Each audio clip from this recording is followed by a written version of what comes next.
أعوذ بالله من الشيطان الرجيم بسم الله الرحمن الرحيم يسألونك ماذا ينفقون قل ما أنفقتم من خير فللوالدين والأقربين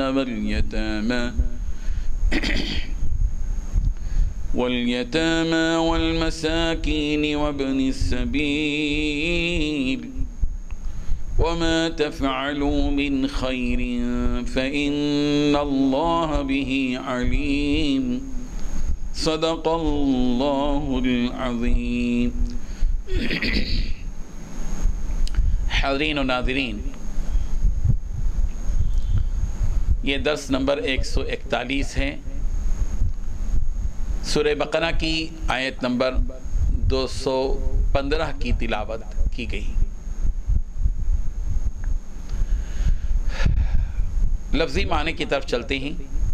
یسألونک، لوگ آپ سے سوال کرتے ہیں اے پیارے پیغمبر کہ ماذا ينفقون، کہ وہ کیا خرچ کریں۔ قل، کہہ دیجئے کہ ما انفقتم من خیر، جو مال بھی تم خرچ کرو وہ فللوالدین، سب سے پہلے ماں باپ کے لیے ہے، والاقربین، اور قریبی رشتہ داروں کے لیے ہے، والیتامہ، اور یتیموں کے لیے ہے، والمساکین، اور مسکینوں کے لیے ہے، وابن السبیل، اور مسافروں کے لیے ہے۔ وما تفعلوا من خیرین، اور تم بھلائی کا جو کام بھی کرو، فإن اللہ، پس بے شک اللہ، بہی علیم، اس سے پوری طرح باخبر ہے۔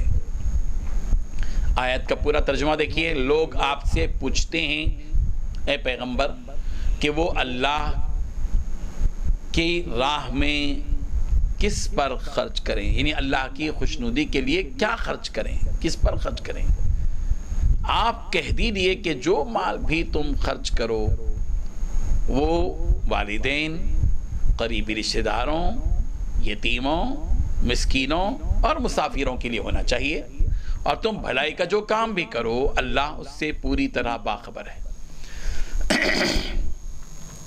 بزرگان محترم، صحابہ کرام کی عادت یہ تھی کہ نبی کریم صلی اللہ علیہ وسلم سے ضرورت پر مختلف قسم کے سوالات کیا کرتے تھے، فتویٰ طلب کرتے تھے۔ یستفتونک، یسألونک، اس سلسلے میں قرآن مجید میں 2 قسم کے الفاظ استعمال۔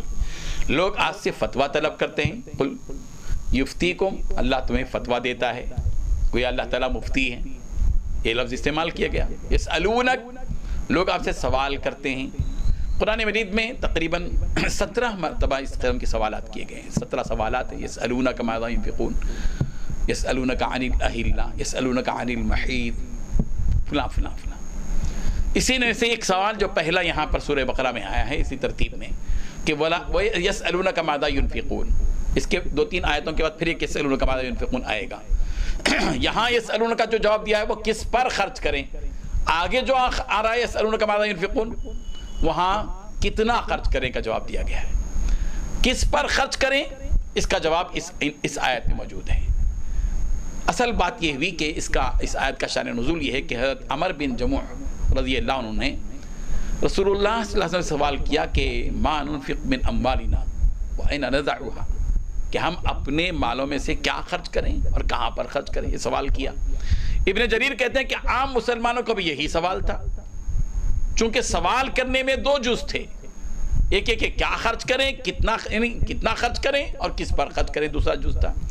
تو پہلے جز کا سوال جواب دے دیا گیا کہ کس پر خرچ کریں، اس کا جواب یہاں دیا گیا،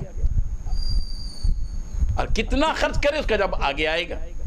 یسألونک، اے پیارے پیغمبر، لوگ آپ سے سوال کرتے ہیں کہ ماذا ينفقون،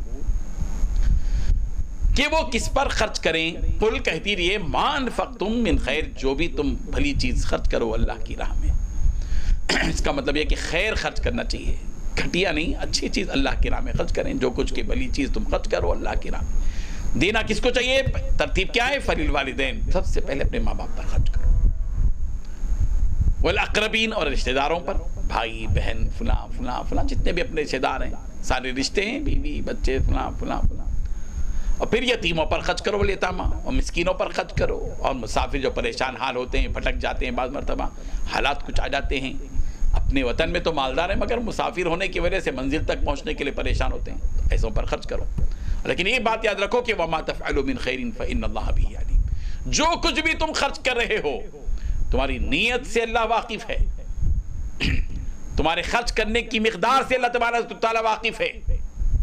اس لیے اللہ کے بارے میں تصور اور عقیدہ اور یقین رکھو کہ جو کچھ کہ تم کام کر رہے ہو اللہ اس کو دیکھ رہا ہے، اور اللہ دیکھ رہا ہے کا مطلب یہ کہ وہ اس پر جزا بھی دینے والا ہے، اس کا ثواب بھی دینے والا ہے، اس کا اجر بھی دینے والا ہے. تم جو کچھ بھی خرچ کرو گے اللہ دیکھ رہا ہے اور تم کو اس کی جزا دے گا. ایسا نہیں ہوگا کہ تم نے دنیا میں اللہ کے راستے میں اللہ کی رضامندی کے لیے خرچ کیا اور اللہ تبارک و تعالیٰ نے تمہارے نامہ اعمال میں اس کو درج ہی نہیں کیا. ایسی ناانصافی اور ظلم کبھی نہیں ہوگا. اللہ تعالیٰ پورا پورا بدلہ دیتے ہیں. اللہ تعالیٰ ہم سب کو عمل کی توفیق عطا فرمائے. وآخر دعوانا ان الحمدللہ رب العالمین. لا الہ الا اللہ